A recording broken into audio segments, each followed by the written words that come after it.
Saya selaku moderator akan mengatur jalannya debat hari ini. Peserta debat pada hari ini dibagi menjadi dua kelompok, yaitu afirmasi dan oposisi. Semua peserta debat harus mematuhi peraturan yang telah ditetapkan dan disampaikan sebelumnya. Yang pertama, selanjutnya, saya akan mempersilakan kepada tim masing-masing menyampaikan perkenalan selama 1 menit, dimulai dari tim afirmasi. Terima kasih atas perhatiannya moderator. Perkenalkan, saya Cindy Aulia dari kelompok afirmasi, dan di sebelah saya ada Mentari dan di sebelahnya lagi ada Rizky.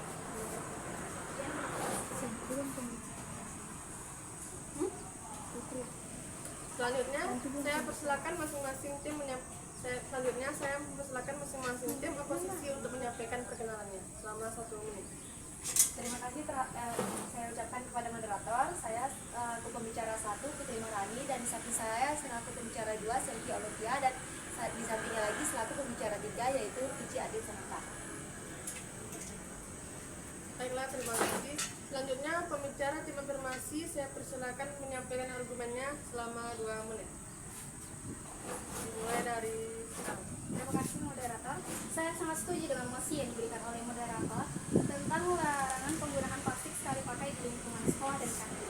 Berdasarkan surat edaran nomor 12 tahun 2019 tentang larangan penggunaan kemasan air minum berbahan plastik sekali pakai atau kantong plastik di lingkungan Kementerian Pendidikan dan Kebudayaan, peraturan ini dibuat untuk meminimalisir penggunaan plastik di lingkungan sekolah, khususnya di kantin.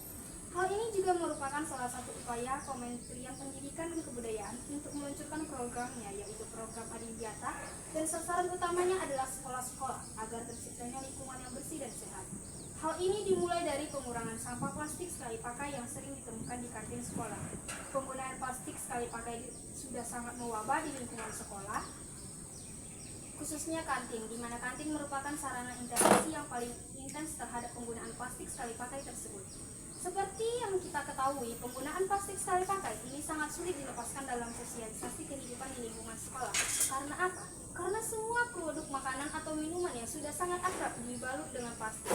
Upaya untuk masyarakat di lingkungan sekolah menyadari bahaya dari penggunaan plastik sekali pakai ini.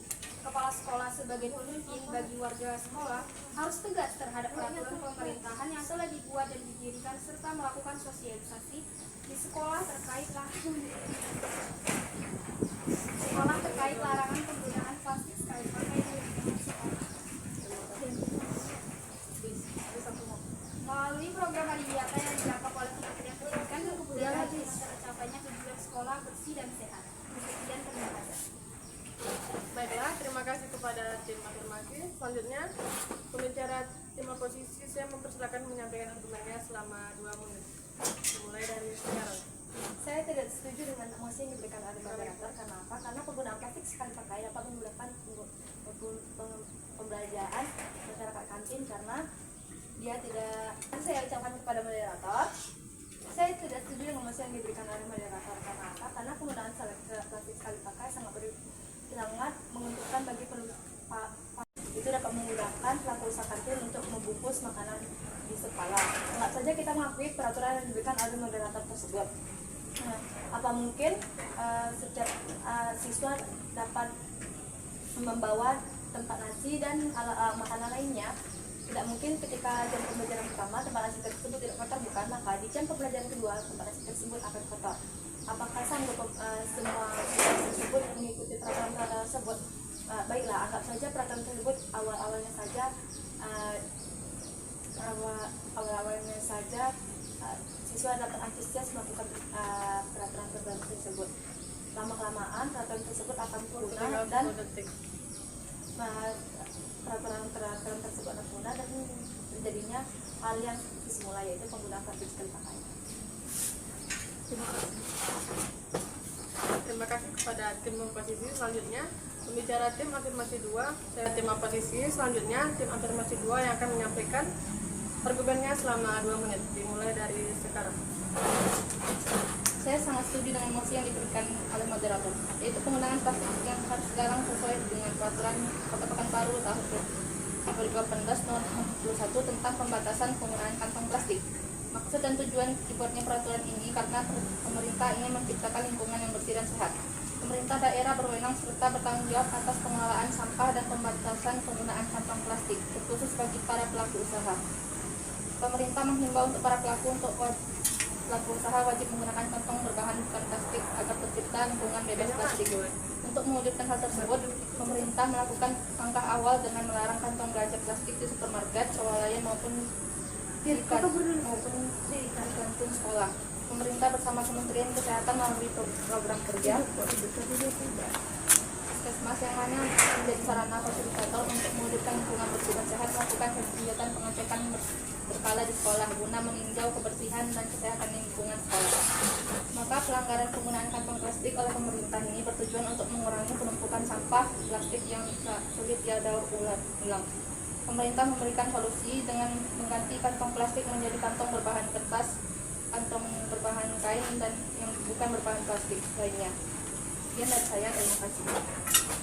Terima kasih kepada tim afirmasi. Selanjutnya, pembicara tim afirmasi. Saya persilakan menyampaikan argumennya selama salah lagi anjing. Kok afirmasi ke tim afirmasi? Diam ngantuk aku nih. 1, 2, 3. Terima kasih kepada tim afirmasi. Selanjutnya, pembicara tim oposisi. Saya mempersilakan menyampaikan argumennya selama 2 menit. Sampah plastik dapat mencermin tanah, air, laut, dan udara. Sampah plastik yang berserakan di halaman sekolah dapat merusak estetika lingkungan belajar. Bahaya kimia dalam plastik juga meningkatkan risiko kesehatan, termasuk masalah hormonal dan penyakit kronis.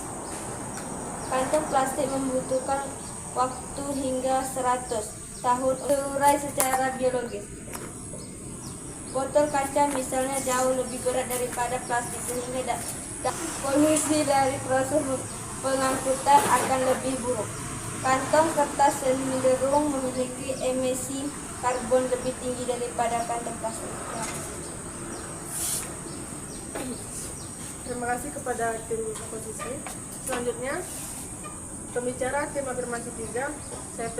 Saya persilakan menyampaikan argumennya selama 2 menit. Pembicara tim afirmasi 3. Saya persilakan menyampaikan argumennya selama 2 menit. Saya sangat setuju dengan mosi yang diberikan oleh moderator. Jika kebijakan tidak menggunakan plastik ini telah diterapkan dan dijalankan di lingkungan sekolah karena dapat mengurangi pencemaran lingkungan. Nah, berikut adalah solusi yang dapat dilakukan, yaitu sebagai berikut. 1. Menggunakan kantong kain atau tas belanja yang dapat digunakan berulang kali mengedukasi siswa dan staf sekolah.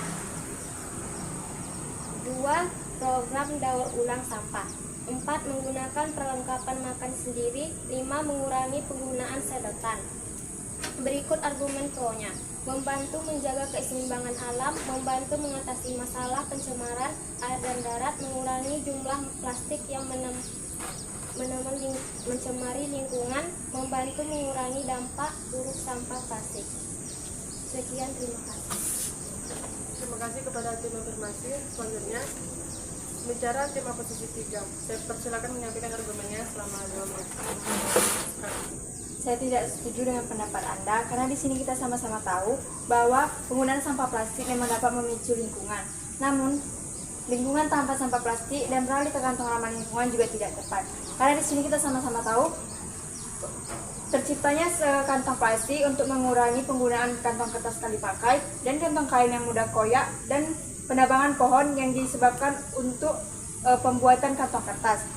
Di sini saya tidak setuju dengan pendapat Anda. Memang benar penggunaan plastik sekali pakai ini berbahaya dan dapat merusak lingkungan, khususnya di sekolah. Namun, jika ditinjau lagi, dalam segi ekonomi, plastik merupakan bahan yang sangat efisien, digunakan terutama dalam membungkus makanan atau minuman, dan mudah dibawa kemana-mana saja oleh para siswa. Sangat menguntungkan bagi para pelaku usaha di kantin. Baiklah, anggap saja kita mengikuti peraturan pemerintah menghilangkan penggunaan plastik sekali pakai di sekolah dengan cara membawa alat peralatan dan dari rumah masing-masing. Apakah sanggup sekolah menyediakan tempat pencucian piring dan air bersih untuk seluruh peserta didik? Lalu, jika dilihat dari konsentrasi peserta didik dengan peraturan yang dibuat oleh pemerintah, hal ini hanya bersifat sementara saja. Dan tadi kelompok mereka membilang mengapa tidak digunakannya tempat pencucian piring di sekolah. Menurut saya itu tidak efisien karena pertanyaan saya di sini, apakah seluruh siswa yang telah memakai barang atau piring yang mereka pakai langsung mencucinya dengan akan mencucinya jika langsung selesai mereka, maka wadah atau tempat tersebut langsung mereka cuci setelah mereka pakai. Dan kalaupun tidak, pasti wadah tersebut bakal menumpuk di suatu tempat dan menyebabkan datangnya hewan-hewan penyakit seperti lalat dan hewan-hewan lainnya yang menyebabkan murid-murid terjangkit virus dari adanya hewan tersebut yang disebabkan oleh piring yang menumpuk karena tempat wadah yang tidak dicuci oleh siswa-siswi. Sekian dari saya, itu dulu. Terima kasih. Terima kasih kepada tim oposisi. Terima kasih kepada kedua debater yang telah menyajikan argumen-argumen yang sangat menarik dan informatif. Terima kasih juga kepada debat ini telah selesai. Semoga debat ini dapat memberikan manfaat dan pengetahuan baru bagi kita semua. Terima kasih dan selamat pagi.